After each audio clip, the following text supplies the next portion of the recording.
All right, we are live tonight with Titan Report Podcast. We will go over a few things after this really cool thing that I saw the other night on Instagram. It's Jamal Lewis, a former Baltimore Raven. I gotta give him respect for this since Ravens are our one of our rivals. So here it is. Hey, I'm Jamal Lewis. I accept the Ice Bucket Challenge from my coach and dear friend, Ernest Bynum. And prayers up to Chris Johnson, CJ2K, 2K Club member. Prayers up to you, from my family to yours. Hope that we can get through this all together. And I also want to challenge Tyler Goodson and my fullback, Alan Ricard.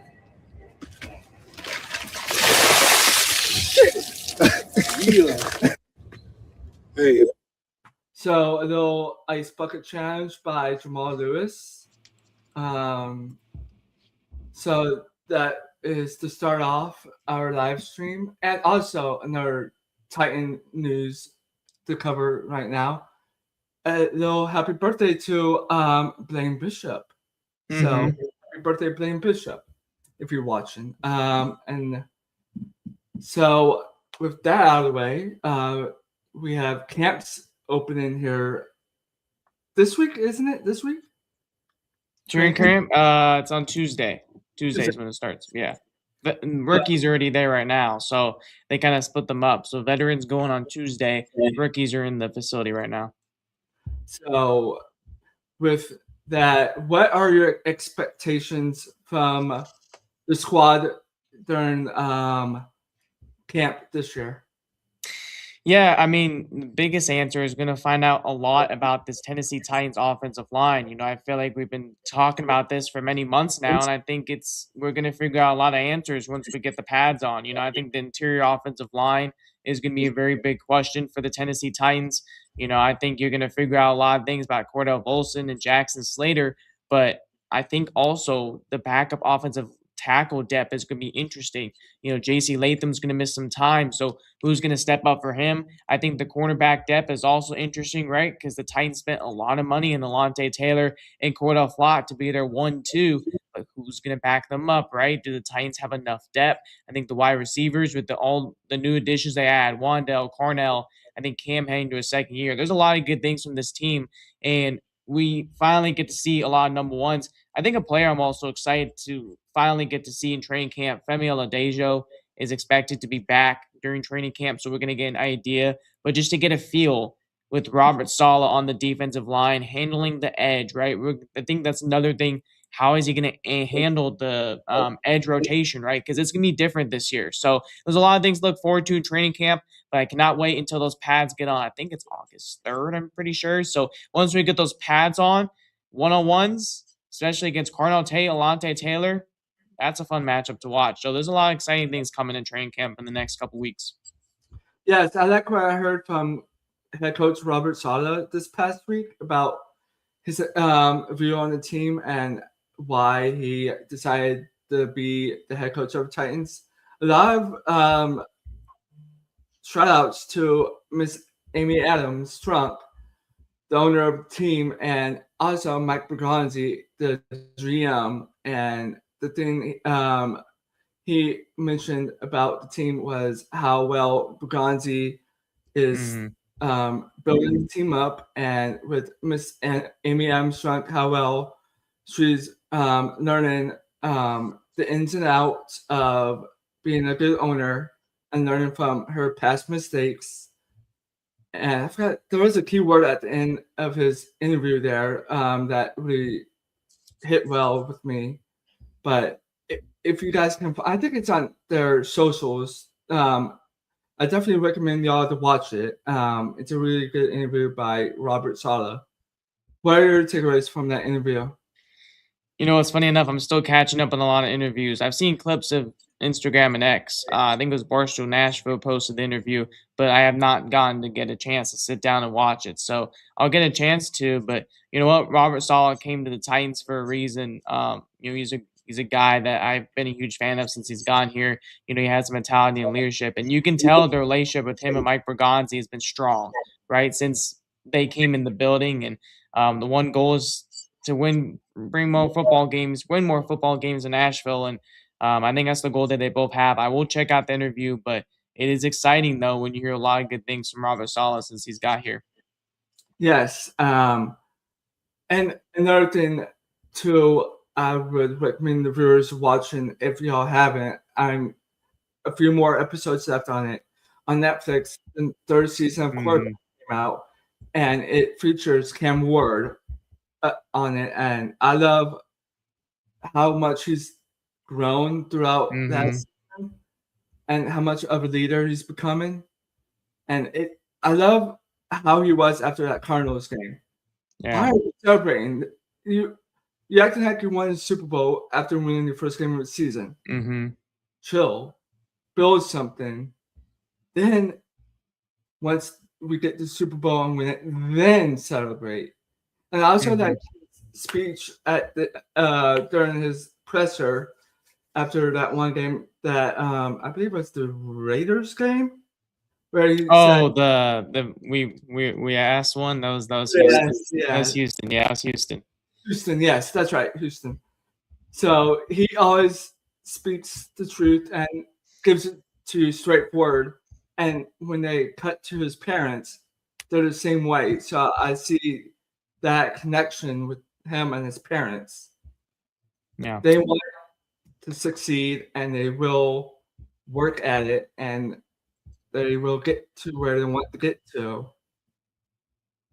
And like that's something what the front office is seeing with Ward, and they are starting to build that around him with adding Tate, Robinson, even on the defense, extending Simmons, getting Franklin Myers, Taylor. So that's building something. Just need to get that offensive line in shape, and then figure out what to do with the running back situation. And then I hope. Oh, you're not confident in the running backs? I am confident. I just want to see a healthy Tajay Spears. Okay. So that's the main question. And red flag I have about it is Tajay with his health. If he can stay healthy and prove that he has potential, then I can see what's going on. But if not, it's like, okay, we got two running backs. One is pretty much the tail end of his career with Pollard, and he's going to be a free agent at the end of the year, and a rookie. So, well, Tajay's a free agent too. So both of those guys, both of those guys are free agents. Yep, that's right. So other than that, they're building something around him, around Ward. So hopefully they can continue that, and hopefully Ward can continue showing progression in his development as a quarterback. So hopefully we can see that in camp. And not just camp in preseason, and then most importantly during the regular season. That's why I'm most excited about Pats to come on, because you finally get to see Cam Ward competitive more, and you get to see him more competitive in OTAs and minicamp also. But I think it really matters when you have the pads on in the middle of August. That's when we can talk about Cam Ward. So for all those guys who've been saying Cam Ward's a bust, this and early June is a little too early, right? Now you're heading to August. I'm not going to call him a bust in August, but you want to see the progression that everyone's been talking about this offseason, right? And, they spent a lot on him. So I think that's the goal, early out in the gate. You want to see a hot start from Cam Ward and him to be consistent, right? I think that's the biggest thing that he's kind of struggled with, is to figure out how to be more consistent. How can Cam be that way, right? So I think that's the couple goals I'm kind of looking at training camp also. Yes. And also thing to do as a Titans fan, if you've been here since the beginning, like I have, don't burn yourself of this pit if it doesn't pan out. I've been burnt with Mariota and Vince Young. Vince Young. I was gonna say Vince Young too. Yeah. So like once we drafted Will Levis, I'm like, okay, let me stay cautious and see how this plays out. And then when we got Cam Ward, Still here. number 1 overall pick last year, I'm like, okay, still be cautious. Don't give up your expectations too quickly. See what happens. So that's why I'm warning these like newbies or of being Titans fans is to not burn yourself over a draft pick like this. Oh, that's great. That's a good thing. I'm glad you mentioned that. I'm glad you brought that up. So, and also with other fan bases around the league too. That's the most important thing is not burn yourself on a high draft pick of a quarterback like that or any range in the draft because they can not surprisingly, but they can hurt you in the way of where you have them in your stock values. So be cautious. Anything can happen with all these quarterbacks. Anything can happen. Exactly. Good point. Yes. So that's the camp preview. The next thing we can do is let me see what I had. Oh, you mentioned Monty Hooker and J.C. Latham get put on the PUP a couple days ago. Hooker and I'm trying to remember. Latham, it was Latham and Hooker both got So that's keep them out for what is that? Like a couple weeks?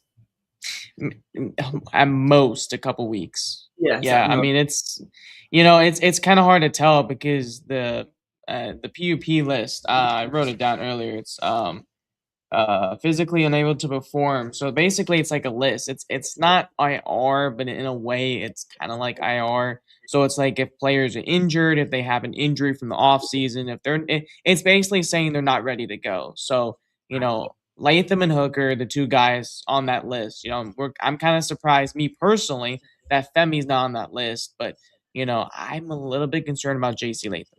Here's why. Let me explain why. Because when Latham, he's a little more behind than the rest of the offensive linemen. I get it. This is J.C. Latham. He's heading to his second year right tackle. But when you're looking at a guy who I think J.C. Latham, he has the most eyes on the offensive line. Not Cordell Wilson, not Jackson Slater, not Austin Sloman, not Dan Moore, J.C. Latham. Because this could either be the right tackle of the future, or this could either be this could be it for J.C. Latham. Now, here's the thing about J.C. Latham, though. He has a 5th-year option next season, right? So he's kind of working for that 5th-year option. I'm concerned about Latham right now just because he's behind, right? We did not see him much during OTAs, which are voluntarily, sure, but you want to see a lot more of those guys in OTAs. We did not see him during that time. He was not there in minicamp.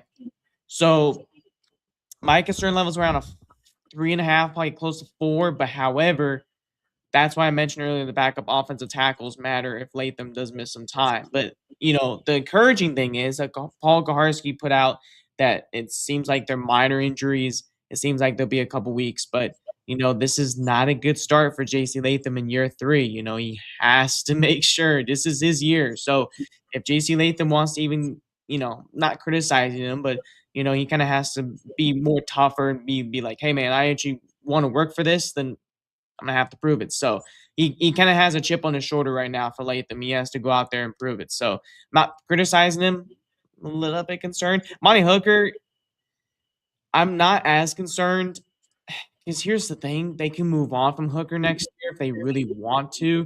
Like, they can get out of that deal. If I don't understand he signed a 3-year deal, but technically you can. So, I mean, if I'm hoping Amani bounces back and gets healed, but I'm more concerned on JC is more potential than I am on Monty Hooker right now, if that makes sense. So time will tell, but I don't think these guys will be there when it starts in August, but I expect maybe a couple weeks, but time will tell and we'll see how these injuries progress. Right. And if Latham is behind schedule, that's gonna also hurt Ward's development if you have one missing offensive line player, if let's say per se he is injured like Latham is, that's put them behind the curve, and who knows, that could impact you weeks into the season, and we need Ward to develop, and if he's unable to due to the fact with these injuries and underperformances in the offensive line, that's gonna hurt watching it and like being okay, who's gonna be available for us in free agency or even trades to get, or is there any good offensive line in the draft, this coming up draft? Yeah, it's going to be a question too. Do you want to spend a high?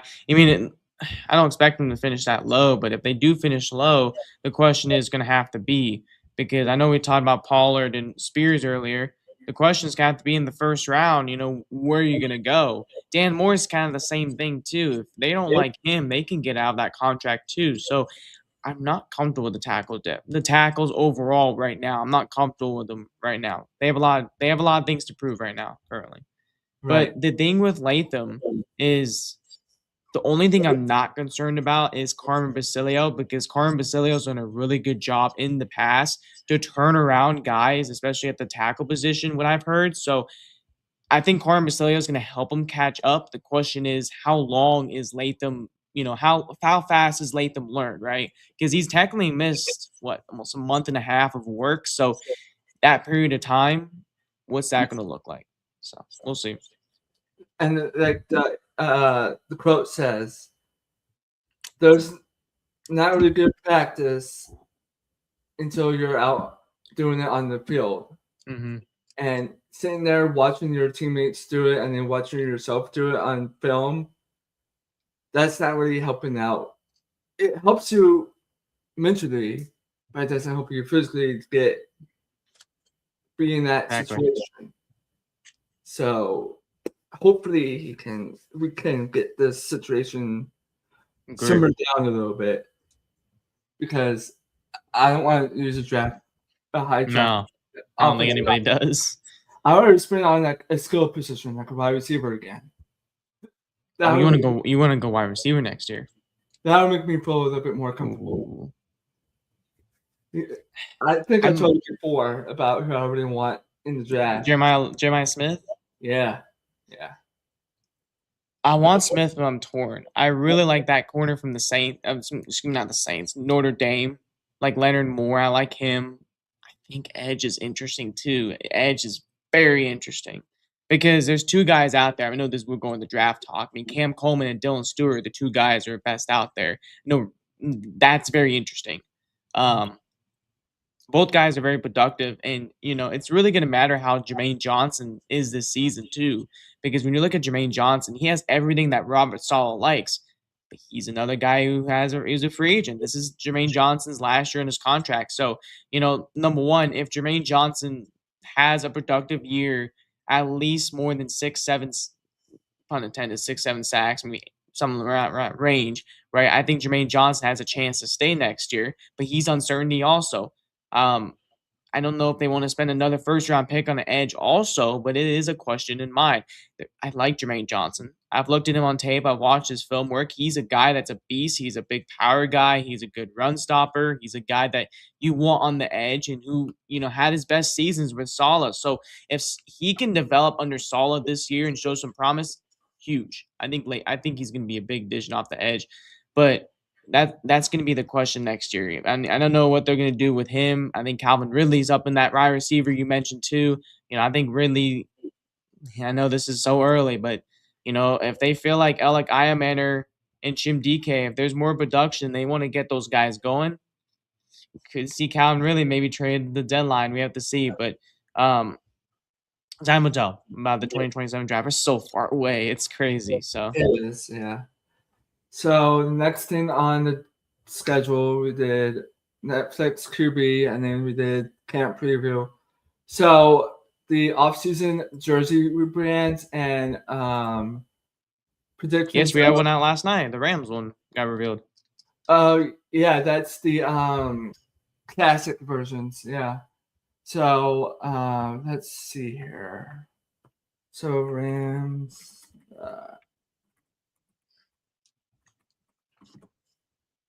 What's in it?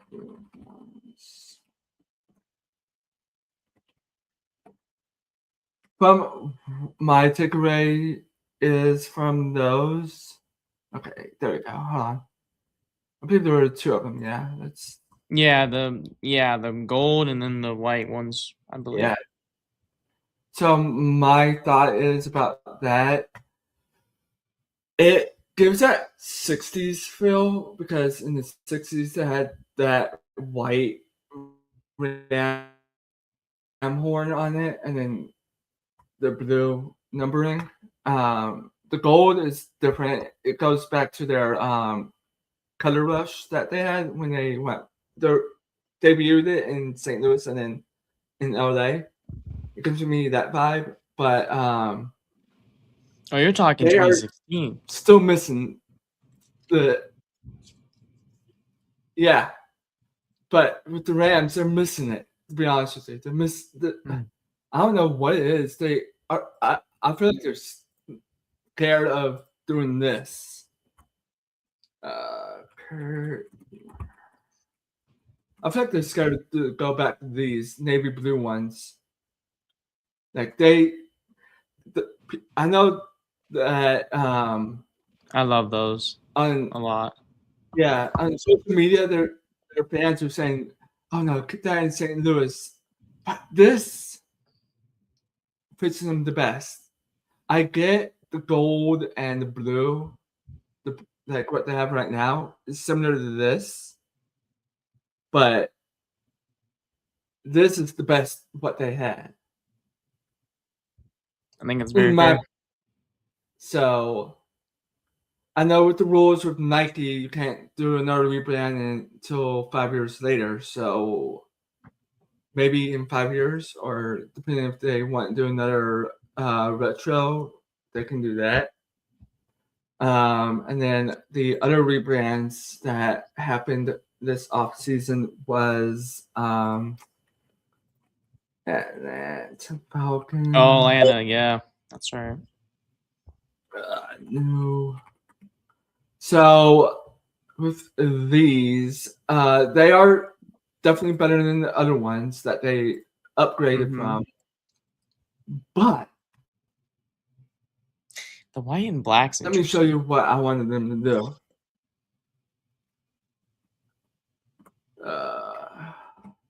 This is what I wanted them to do. So the home with the black with the white numbers, silver pants, and on the road, silver pants with the red numbers and white. The difference between these Falcons white ones with the red numbers compared to what they had in the 90s, Deion Sanders Falcons.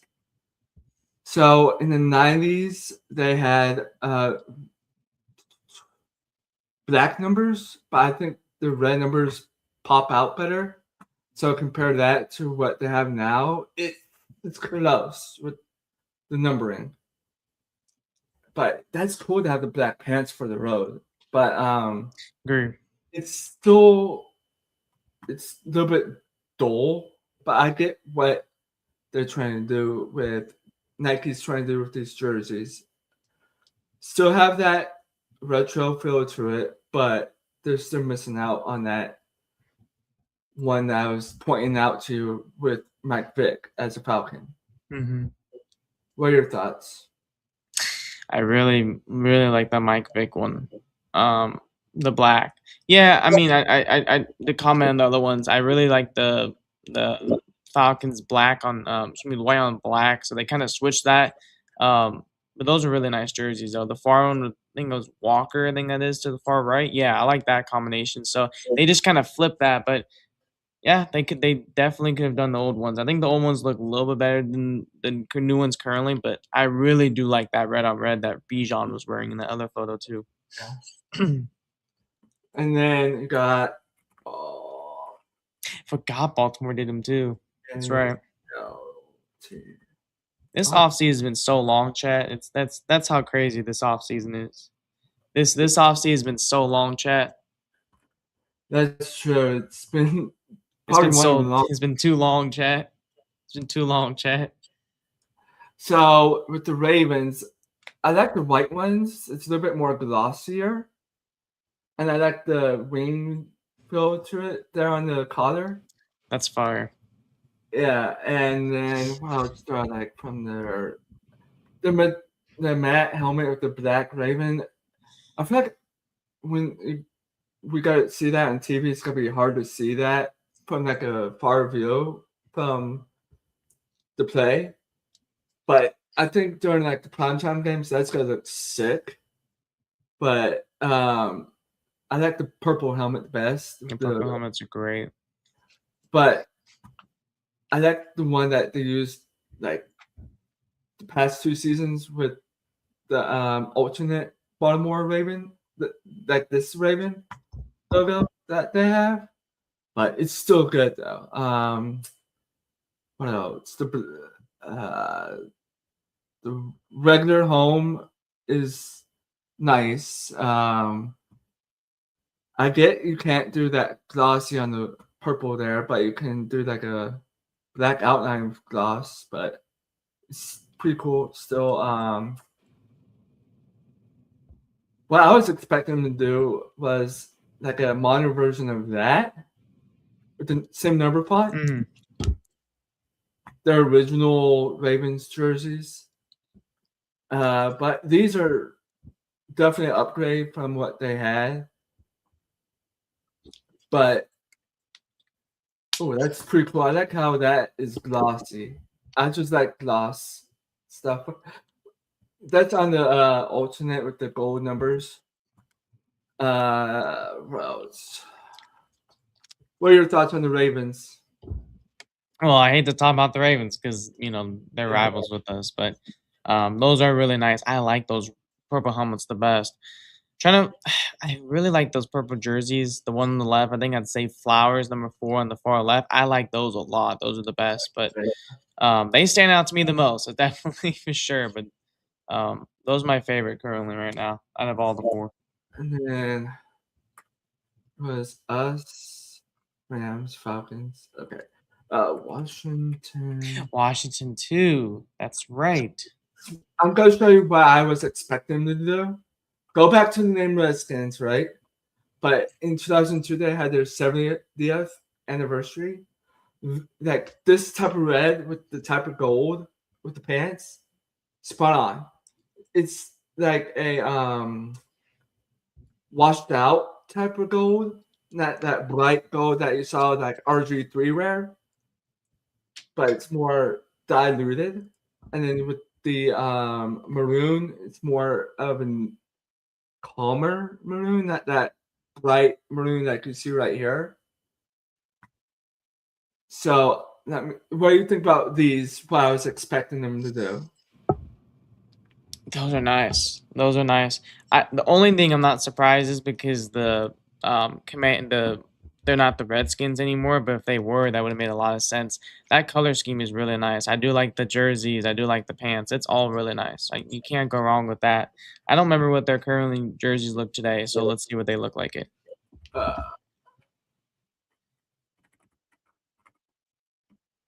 So it's a callback to what they were wearing before the whole like switch to the Commanders when they were the Redskins, then the football team. So it's back to these. I like from this picture, it looks good with the maroon, but it's still a little bright in my opinion. I like the thought of them calling back to the Redskins eras, but adding that black, amazing touch to it. Especially with the arrow to the W. And that gives you a callback to that jersey I just showed you prior to this. So, what are your thoughts on the callback for the Commanders here? They should be the Redskins. I'm gonna keep on saying it. They should be the Redskins. I'm a big sucker for those reds in the middle, just because I love the reds. I love the reds. Red's my favorite color, so probably the reds in the middle. But I don't mind the white ones either. But I don't know, that black seems a little interesting. I'm kind of surprised black was in there, but the red ones are the best. So the thing I was surprised about with this rebrand, going back to what they were as the Redskins, the thing I liked about what they did before this rebrand again, CJ, not jerseys, away jerseys 2020. So with the previous jerseys, with the road ones, the one I really liked was the gradient. But I understand why they went to what they did now. Either way, it's fine, but the gradient was cool. But people didn't like it, so I can understand that. So that's the Commanders. Those three. So let's go back to the Los Angeles Rams.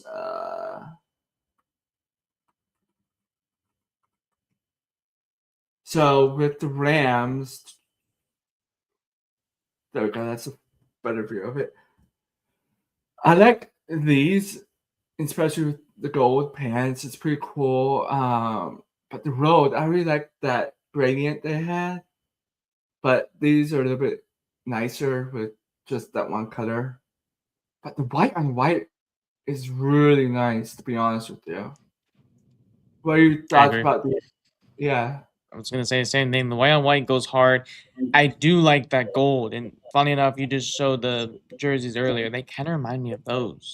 The ones that the Rams just brought out. That blue and gold, you cannot go wrong with that. I think those are the best ones, in my opinion. Yeah, it's kind of similar to what they were when they beat the Titans in the Super Bowl, and then The chat must be drunk. The chat must be drunk. The Chargers have the best jerseys in the league. The chat must be having some nice bottle of Jack and Coke tonight. I don't know what that's going on. Yeah, I don't know what's going on, but No idea. Yeah, no idea either. No idea. But, so I think we got one more rebrand. So it was 4 rebrands total, right? You gotta throw us in there too, because That's what I'm doing. yeah. I was gonna say. So it's 4 rebrands this past this off season. These, like I said earlier, these are probably one of the best rebrands during the off season. Not trying to be biased or anything, but hey, we don't care. We're gonna be biased. We don't care. We're gonna be biased. Look at people. Look at it. Trust me. Just swallow the pill if you can. I've bragged on this like every single person I've talked to. It's so funny. Like I've said before, it's only missing the red face mask. Let me show you what I'm talking about. Yeah, the Oilers. Yeah, Chat, I'm showing you these. The Chargers have been voted the worst jersey in the league. Since when? Since when has the Chargers been voted the best jersey in the league? That's kind of surprising. So this is what I'm talking about, chat. With the face masks, the red face mask. Yeah. I love our new stripe in the middle of the helmet with make it look like a guitar string. The fit in with the whole Nashville aesthetic, music capital, music city. So I'm on for that guitar string there. The colors match, the font matches.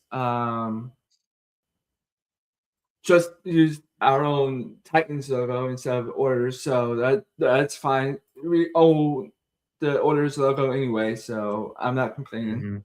We are the Oilers. Letter font is amazing. It's like, yes, I was saying that, and the letter font is amazing. I love the letter font. It gives you that country Tennessee feel to it. Oh, I agree. And then the stars on the back of the neck there, and then stars on the underneath the rib cage. Amazing. You can't go Stars wrong should with have been it. a And little then bit the bigger, though, in my alternate opinion. logo. Yeah, I agree. The alternate logo, the NT, it can go both ways: Nashville, Tennessee, or Tennessee. And then this alternate word mark gives you that two things. Gives you Ford, and then what's that golf company? Titleist or something? Yeah, Golf company? Titleist. Oh, Let I me don't show know. you. I No, don't even know, man. golf. Titleist. Golf. I don't even know golf, man. I'm so bad with golf. I probably would shoot like a negative like 500. Oh, never mind. I know golf. Letter font, the way it's cursive like that, similar. You see what I mean? So it's pretty cool there. And then the we, I like that idea of that because it TriStar probably honoring the grand divisions of our home state inside the color tab. It's a word we representing the teams. We over me mentality. I like that because you don't represent. You're not just your last name on the back of a jersey. This is bigger than that. You represent the name in front of it. Like what the road jersey says, Tennessee. And then the home jersey says Titans. So you're mainly representing that, not just your name. So all of this rebranding for the Titans is amazing. So I'll put that up there with the best rebrand. Like, what are your thoughts? It is the best. I don't care if I'm biased. I don't care if I'm not. It is the best. It is no doubt. It kind of actually, when you kind of were thinking about it, um, when this started out, when after the season, it's kind of like the Titans are going to rebrand. The question is, how was this going to go, right? I think first of all, not having the flame upset some fans, it's kind of around the facility. It's actually interesting to see in the Titans house that this was actually right here. This actually was the logo on the wall. But as I've gone on to it, I really do like the colors. I think the colors really represent. It really reminds me of the Oilers, but it is a brand new theme. It's not exactly the Oilers, but it reminds us of that. And I think they did a really good job. I think Miss Amy Armstrong did a really good job. I think the organization did a really good job together. I think everybody came around and they're like, let's do this together. Let's make sure we don't get copyrighted. Because the last thing is you don't want to get a lawsuit on this whole stuff, right? I think, they did a really good job. The red face mask, too, I get that. I get what your point is. I at first was like, okay, the red face mask is interesting, but I really do like the white on white. I think the white on white is a very nice helmet to all together alone. I think the jerseys make sense. I think it all is just fantastic. They're 10 out of 10. Now we get to see the alternates coming up in the next couple weeks. So that should be interesting. I'm very excited. Let me just throw this out real quick before we move on. Chat, chill out, okay? Just chill out. Be nice to each other. Stop bullying each other. Just be nice, please. Okay, guys. Nancy, Allie, y'all two, stop, please. If y'all want like go at each other, don't do it in chat, please. Thank you. But I don't know who we're talking about. the people I know who I'm talking about. But we got the rivalries jersey coming out here soon. So I have seen, I think there might have been a leak on it for hours.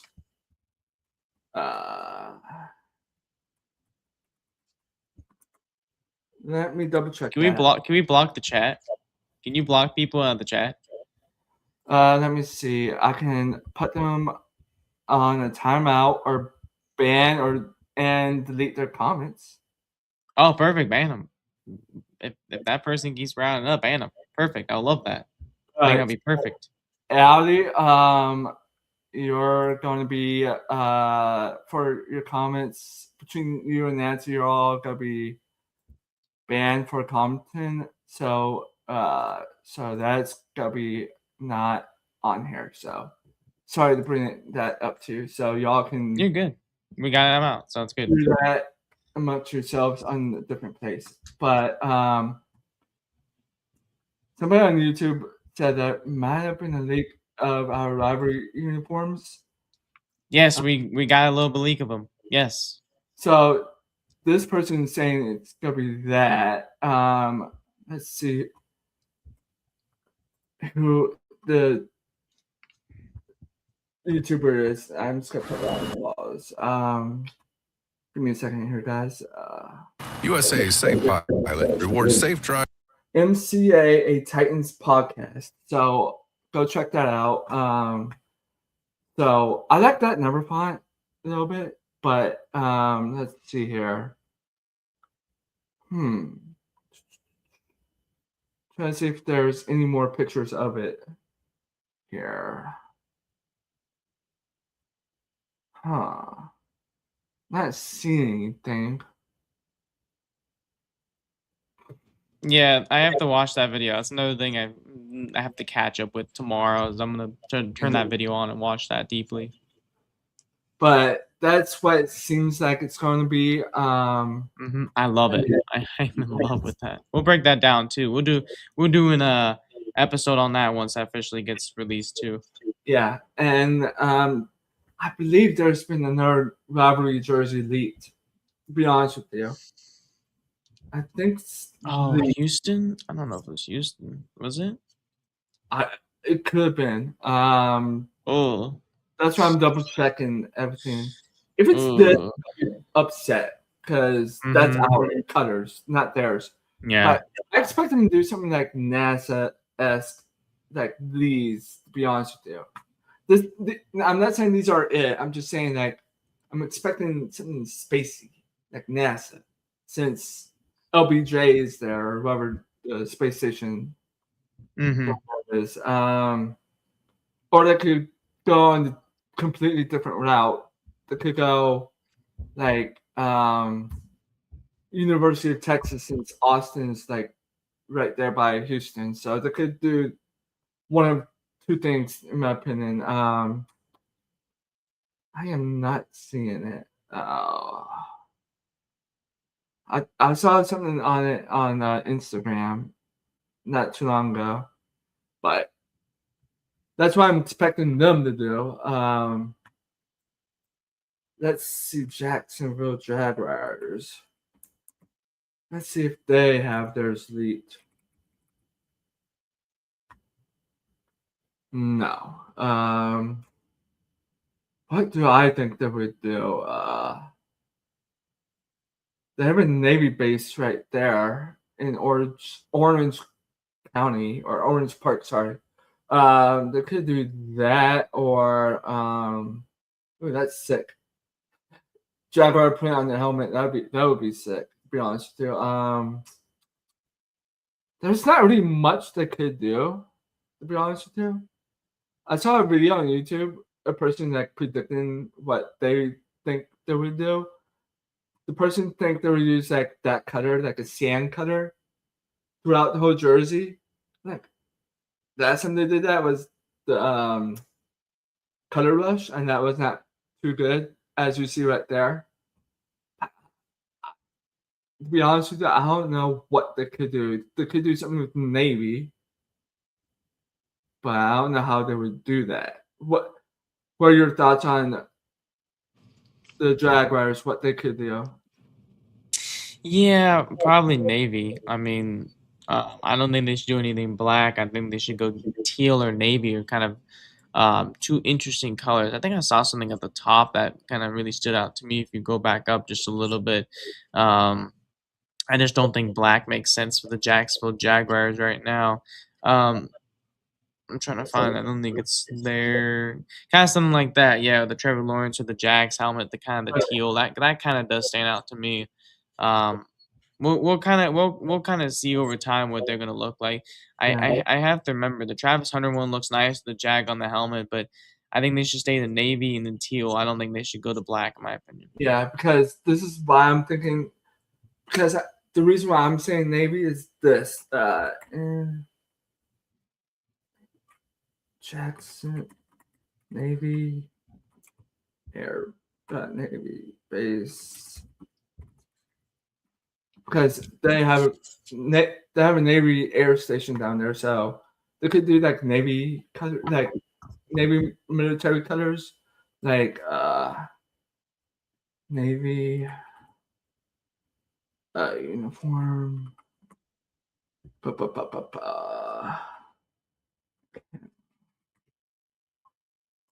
USA. So like they could do something like this, to be honest with you. But I don't know how well that would come out on the jersey for football. But what are your thoughts on the Texans? I didn't get that from you earlier. Oh, I'm gonna hate the Texas ones if it's the blue like you mentioned. I would absolutely hate that. That would make me absolutely just throw up. Hopefully it's not something like the Tennessee Titans, but it's their organization. I think the whites would actually look pretty cool on the Texans as well. I think that's not a bad color. It's just as long as it's not anything resembling close or to like the Tennessee Titans, that's really what's going to matter. So the white ones do stand out. I don't think they should go light blue. I think that's what the Titans color is, but I'm not too worried about the Texans right now. I'm trying to worry about us, but Yeah. if I think the whites will go perfect. Yeah. And then with the Indianapolis Colts. I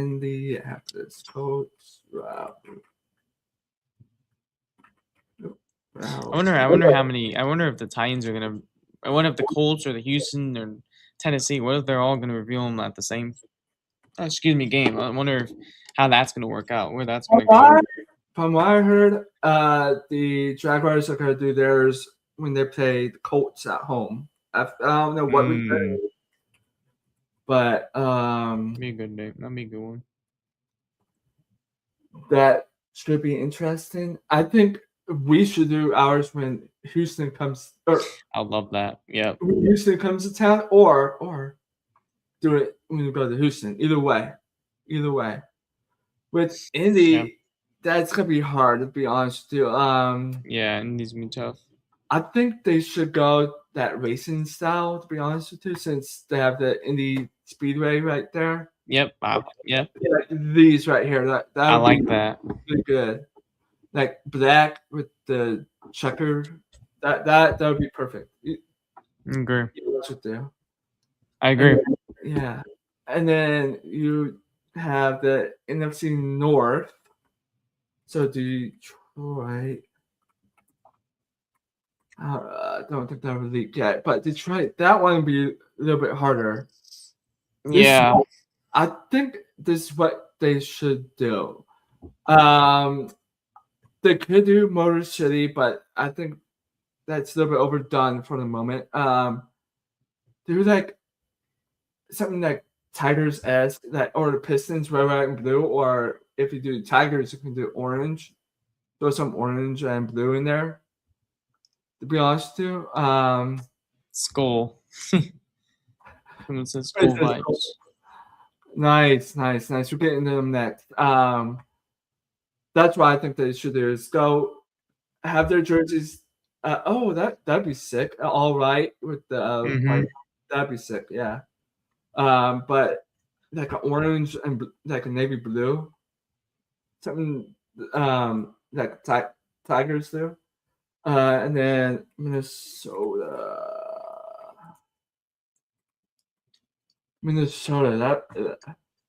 I've seen these a lot. I like the idea behind it. One, it gives you that Nordic Vikings feel to it as to historic. But on the other hand, I like that on these jerseys with the shoulder patch there. But that number 5 is really cool with the other font. I don't think maybe they can do that. Vikings, they could do multiple things. To be honest with you, like what do you think Vikings could do? I like those whites. If they can figure out how to put those whites in there, um, yeah, Vikings are tough too. Um, it's awesome. I like the idea up there. I don't mind the blacks. That's not a bad idea. I think the first one that was up to the top, that one with that to the far left, the purple ones. I think those are nice. I think the Jefferson one's nice with the jerseys. I like that concept, but it's tough, man. I mean, we need designers in here. We need to get Zach Cohen to come talk about designs and how they do it because it is interesting how each team kind of does their own little thing. So. And then there is, oh gosh, probably one of the hardest ones is the Green Bay Packers. Ooh, I like that all green. We haven't seen them do a green helmet. They could do that. I'd say no to that because Wisconsin, I don't think there's any hunting up there. To be honest with you, all black. That'd be interesting. I would say this for the moment, that all green, that 100 green, or even that'd be too much. The all gold, yellow, that'd be a little too much. This would be cool, like a little washed out gold with like a midnight green and a green helmet, kind of like a Notre Dame esque feel to it. So those are my two options for them. This one right here, or that one right there. What are your thoughts on the Packers? I like the one that you have on currently better than the Notre Dame kind of theme. I like that one better. It makes more sense to the Packers. It looks I like that green. I think the green makes more sense than have the Notre Dame kind of style for him. So if I have to pick one, I think that's a good concept to wear. And now with the Bears, I've had this idea.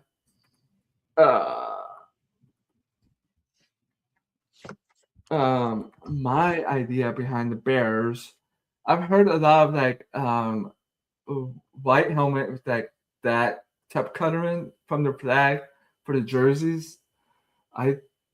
I could see them doing something like that. Like that's very similar to what the Cubs did with their City Connect jerseys when they first went to Nike. But That's I a good one. think, oh, that'd be cool. The Lakeshore one, you got that. Yeah, that'd be There you cool. go. But my idea for the Bears, so since the Cubs are the team of the city, this is my thought of what they can do.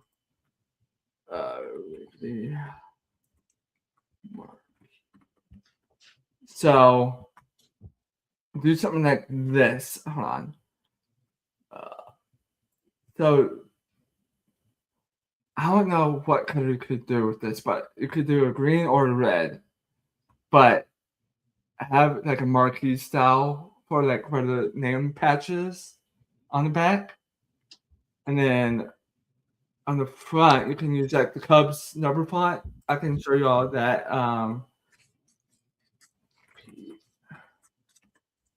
So like on the front and the back of jerseys for the number font, they could do something similar to that number font instead of their main number font, but they could both ways, either way. What are your thoughts for the Bears? I do like your idea with the Bears though. Yeah, the Bears are tough. I gotta ask my brother what he thinks. I like the Lakeshore ones the best. I think those are really a nice concept for the Bears. I think it really does stand out to me the most. So if I have to pick one, I like the Lakeshore ones the best. But it is interesting to see because could the Bears move out of Chicago sooner than later? We don't know. But to play it cool, I think the Lakeshore ones are the best ones in my opinion. Yes, I think that's all. So the Bears, Vikings, Packers line. So yeah, and now let's see what else. college football talk. So, I've been needing to do this on a live stream. I want somebody explanation of my college football playoff predictions going into the season. Oh gosh, Instagram page can load up for it. So I did this, I think in June, May or June. Let me double check that. It's not that far off here. There we go. Yeah, I did it in May. So let me throw this up on the screen. So my predictions, this is as of May 18th. So I still stand by it. So I have Texas at number 1, Ohio State at number 2, South Carolina at number 3, Miami, Florida at 4, Kansas 5, East Carolina 6, Duke 7, Oklahoma 8, Maryland 9, Pittsburgh at 10, Kansas State 11, Navy 12. So the way that would play out, round 1 would be Maryland at Oklahoma, since you have the first round at campus, their home stadium, the higher ranked teams. So Maryland playing at Oklahoma, and Oklahoma beating Maryland. Navy goes to Kansas, loses to Kansas. Pittsburgh goes to Duke, Duke wins, and then round 2 you have the normal New Year's 6 stuff for round 2 in the semifinals. So Texas will play Oklahoma. So this could be the 3rd time, because they still could play at the SEC championship game. So the way I have it laid out, that is looking like it could be a possibility, but I have South Carolina at 3. So I have South Carolina. Who does South Carolina play this year? No, schedule. Let's look that up. Good question. But of course, I have that SEC schedule, so that would make it like really good for their rankings towards that time of year. And if they can get the good wins, and then plus also they got good losses at the same time. But let's see.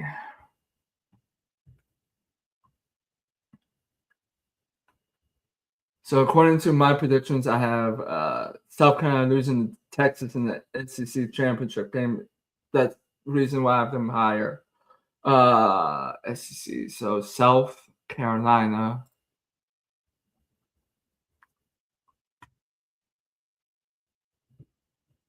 So they're opening up against Kent State, Townsend, and then their first SEC game is home against Mississippi State. So I have 3 straight home games for that half of a month there, and then they go to at Alabama, and then back home against Kentucky, at Florida, home Tennessee, at Oklahoma versus Texas A&M, at Arkansas versus Georgia, and then at Clemson. So that's a pretty good schedule for them. But yes, it's tough because it's SEC. So you have them beating Alabama, Tennessee, Oklahoma, and Georgia in that combination. Do you have those upsets? One. Because if you're talking top 3, you're gonna have to have at least 3 out of 4, almost all of those guys get upset. Yeah, that's true. So yeah, I have them. I think they can beat Alabama, Oklahoma, and Georgia. Because I think they still have. Let me double check the quarterback, because I know that he was the Norris setter. So yeah, they're coming back for his junior year. So yeah, and then a pretty good roster around him. So it's possible that they can do that. So I got them doing it. So what are your thoughts on that? You talking about South Carolina, or are you talking about just overall? South Carolina. It's gonna have to be tough. I mean, playing at Alabama is not the easy thing to do. Playing at Tuscaloosa is hard. It could go 50-50. I think they played them last year. I think it was I don't remember the score, but it was a close game last year. I don't remember at the top of my head, but Alabama's always going to be a tough game. Tennessee always puts a good fight against South Carolina, so Tennessee has quarterback issues. So who's going to start for them? A&M is going to be interesting. They were on a run last year. I think A&M got they lost. I think it was to Oregon last year in the playoffs. I might be a little bit wrong in that, but A&M still got a good squad, got a good coach. Oklahoma's a sleeper this year. I think Oklahoma can make some noise this year. I think they could be somewhere in the top 10.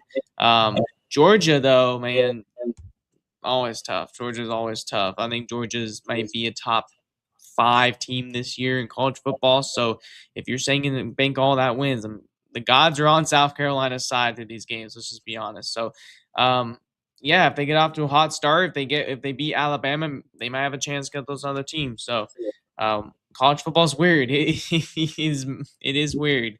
I think as the base of the game is, maybe Alabama could be favored by 24, and then South Carolina could win by like 1 or 2 points. It's just how crazy college football game is. So, yeah. So with A&M, they lost to Miami. A&M, thank you. It was Miami. Okay, thank you. You're welcome. So back to round 2. So I have Texas beating Oklahoma, Miami, Florida beating Kansas, South Carolina, sorry everyone, beating East Carolina, Ohio State beating Duke, and then on to the semifinals. Texas beats Miami, and then South Carolina beats Ohio State, and then on to the national championship game. Texas beats South Carolina. And my prediction for the Heisman Trophy, Arch Manning. Not wrong with Arch. Yeah, hopefully he plays better this year. Last year was that was a little shaky for Arch, yeah. So hopefully he looks better this year. So if he does, then this is looking real good. If he plays like last season, that's gonna not be so good. I wouldn't be surprised this Arch does really good this season. So since he has to look good for the scouts, so he has a lot of pressure on him since he has the last name Manning. Mm-hmm. What are your takes on what are your thoughts on college football season this year? Oh man, I'm a USC Trojans fan, so this is kind of a little weird year for us. College football in general, I'm excited. I've gotten more into the game in the last couple of years. I think the Heisman race is going to be interesting. I think CJ Carr could be very much in there.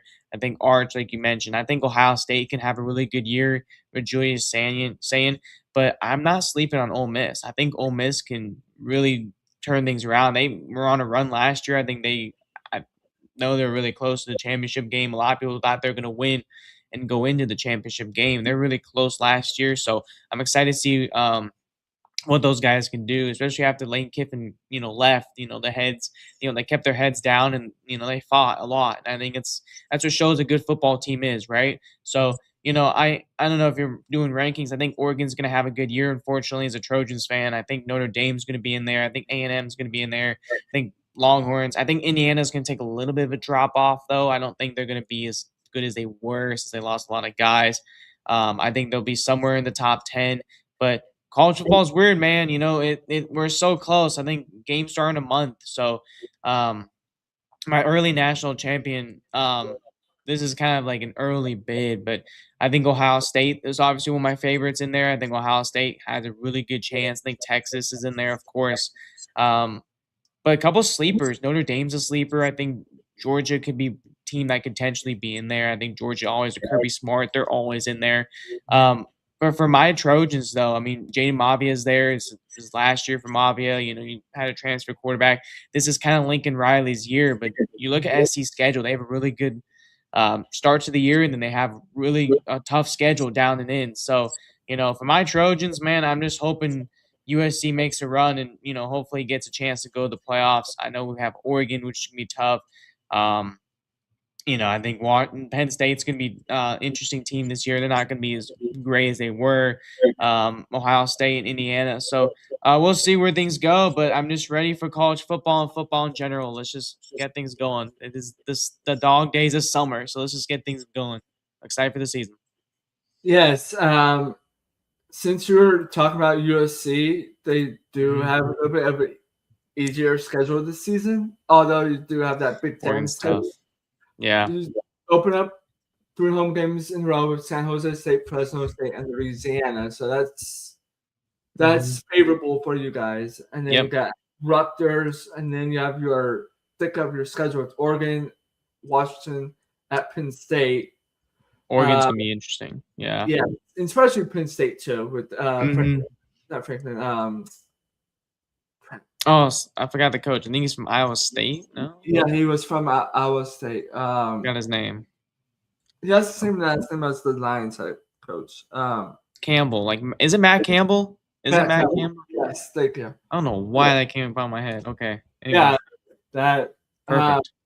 So those 3 games, I think it will be based on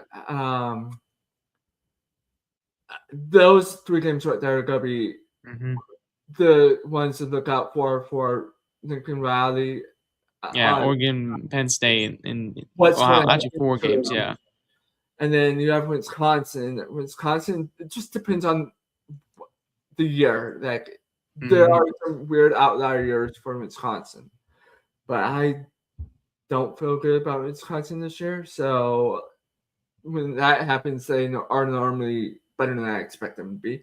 And then Ohio State, that's definitely Ohio State win. And then you go to Indiana. I think that's gonna be a little bit easier this year for you guys. And then Maryland, I feel like they are the team to look out for in the Big Ten this season. There could be this year's Indiana for the Big Ten, but not going all the way like Indiana did. But they're gonna be good this year, in my opinion. And then y'all in the season at the Rose Bowl at UCLA. So that could go either way with that. So yeah, UCLA is always tough.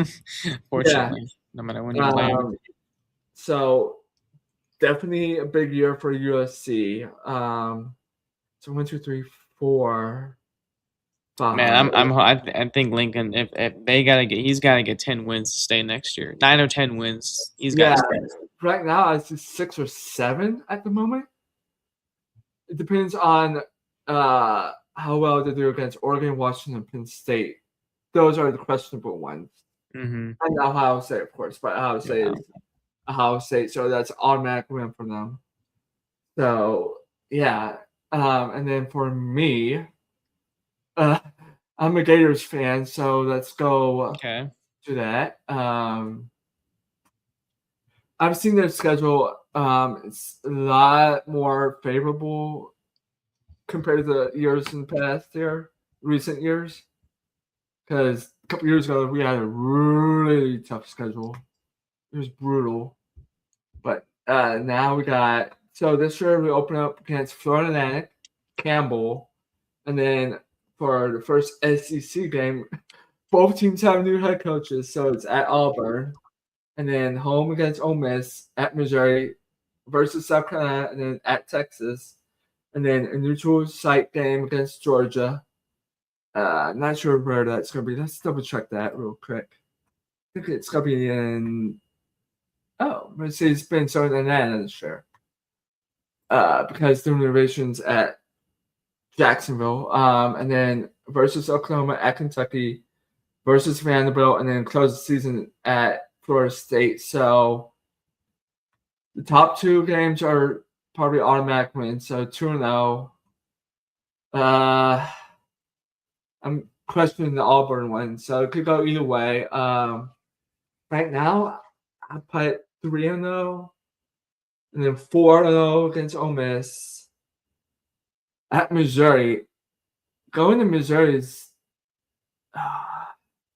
that could be 1, 2, 3, 4, 5-0, and then South Carolina and Texas could be 2 losses.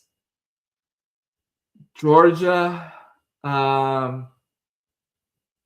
We haven't beaten Georgia in a while, so I think we're due. So beat Georgia, lose against Oklahoma, and then win at Kentucky, and then Vanderbilt. That one's 50-50 because Vanderbilt of recent they have gotten better. So where am I at? 1, 2, 3, 4, 5, 6, 7 wins. That's the last home game of the year. Give Florida wins, so it's 1, 2, 3, 4, 5, 6, 7, 8 wins. And then Florida State. The head coach is on the hot seat, so give Florida win. So that's 1, 2, 3, 4, 5, 6, 7, 8, 9 wins. What do you think about that? 9 wins for Florida? Anything's possible. Yeah. Anything's possible in college football. I can see it. I think you guys, y'all a brand new head coach, don't you? Y'all just got a new guy. Yeah. From Temple, not Temple, Tulane. Sorry. Tulane, yeah. I think it's a big year. So again, I think the Georgia and the Texas back to back is rough. In those weeks, Ole Miss is going to be a good game also. So we'll see. We'll see where things play out. But it's a tough schedule. So It is, yeah. good matchups. Yeah, like funny thing about college football is that anything can happen. Mm-hmm. I remember this when I was younger. The 2007 season or 8. Yeah, there was a couple years right there, 7, 8, 9. Like all these upsets are happening, and like one year USF was like in the hunt for being in the BCS. Kansas, it was weird. So like you said, anything can happen. Anything definitely can happen in college football. You never know. The end of last season, winning it all. That was wild. Yeah, it was good to see Nana get a national championship. Mendoza, Heisman too. He deserved it.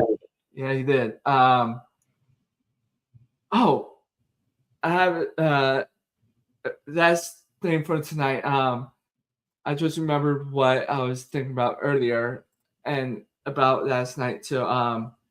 So I normally do this during the off season, and I haven't done it in like a couple of years now. So it is. I know it's kind of early to talk about it, but it is normally my time of year to talk about it. Super Bowl halftime performer for the Super Bowl. So let's look up who the odds are right now.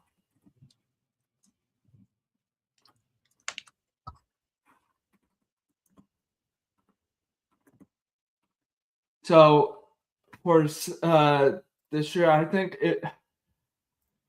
I've always wanted to see Taylor Swift to do it. She's at 490 right now. But the past couple years, I have wanted to see Foo Fighters do it.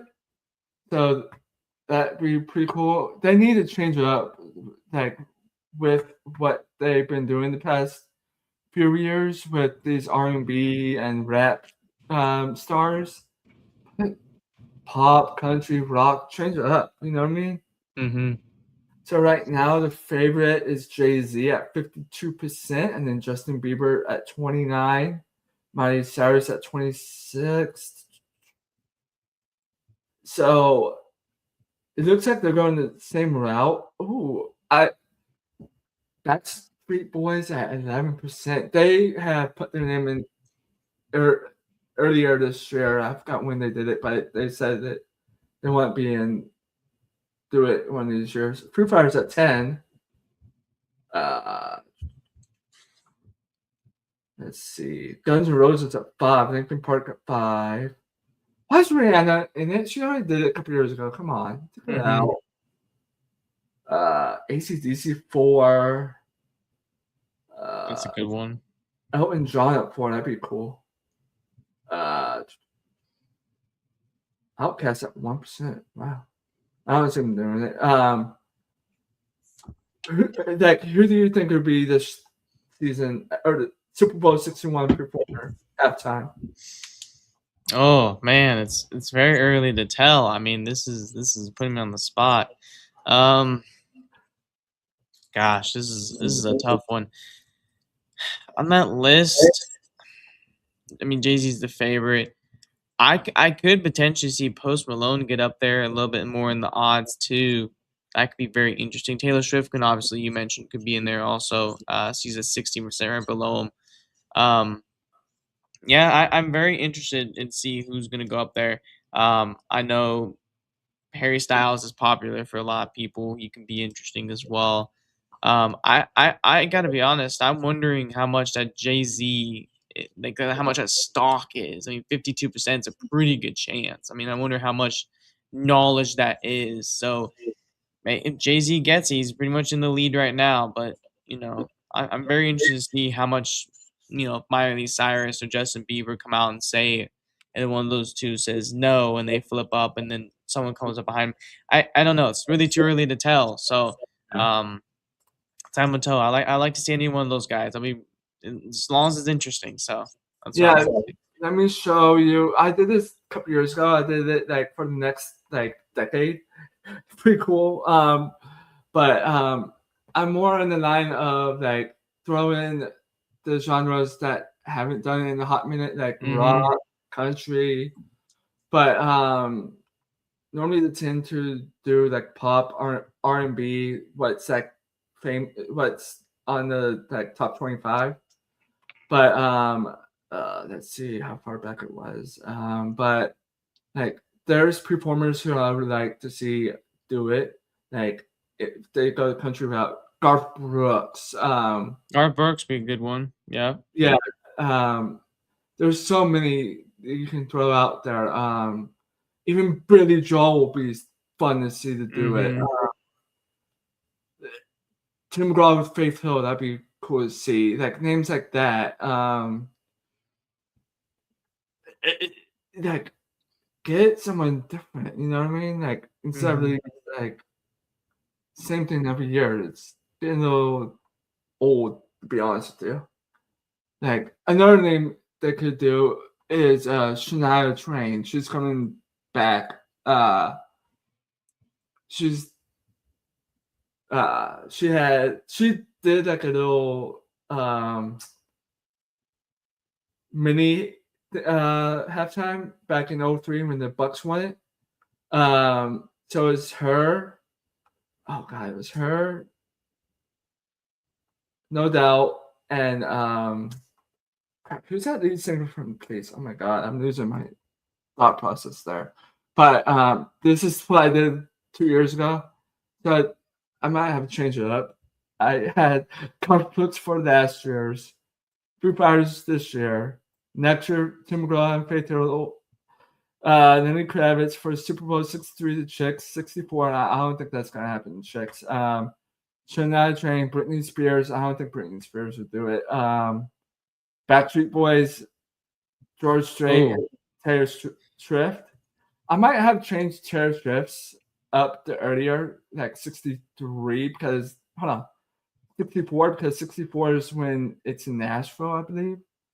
So put her in where when we host the Super Bowl. Yeah, let me go one. And then like you can throw out the rest. Like, of course, I want Foo Fighters to do it this year, or Garth Brooks, one of them. If you want to do like something, then like Backstreet Boys, like next year, or Shania Twain, like those are the ones who I really want to see. Like who's a big name that you've always wanted to see to do the halftime? Oh man, it's a good one. Well, I'm a big sucker for Morgan Wallen, so if he does it one day, that'd be pretty cool. Like country, I agree with you. Garth Brooks and Tim McGraw. It'd be great to see both those guys go on there. I think they're very much both of those guys are very much contention in Nashville along Taylor Swift. Taylor Swift. I think those guys are all very much together. But Morgan be great. I'm trying to think of someone who's never done it before, because the people I grew up with, like the Bruno Mars and those guys, he's already done it. So Yeah, probably one of those. Is Taylor Swift done a halftime show? I don't remember if she's done one. I don't think so. Has she done one? Has not. She'll be a good one to see. That'll Yeah. be a good one to see because she's really popular right now. So that'll be a good one to see. Yeah, it would. Not my answer. So, like, I don't know if it'd be a warning against if I would show them like some good ones that have happened. Like I don't know if I can get copyright against this, but I'm gonna show them some good ones that have happened past years or You might get copyrighted though. Yeah, the lyrics and such. Yeah, I'm not risking that. So that's the show we have tonight. Don't forget to hit the like, subscribe button. Anything else to add for the night? That's it. Let's get right into training camp. Football's coming around. Let's go. Let's do it. All right. Whenever something big happens, we'll be back on with covering it. Always depend on us, so we'll be here for y'all. So enjoy y'all's weekends, everyone.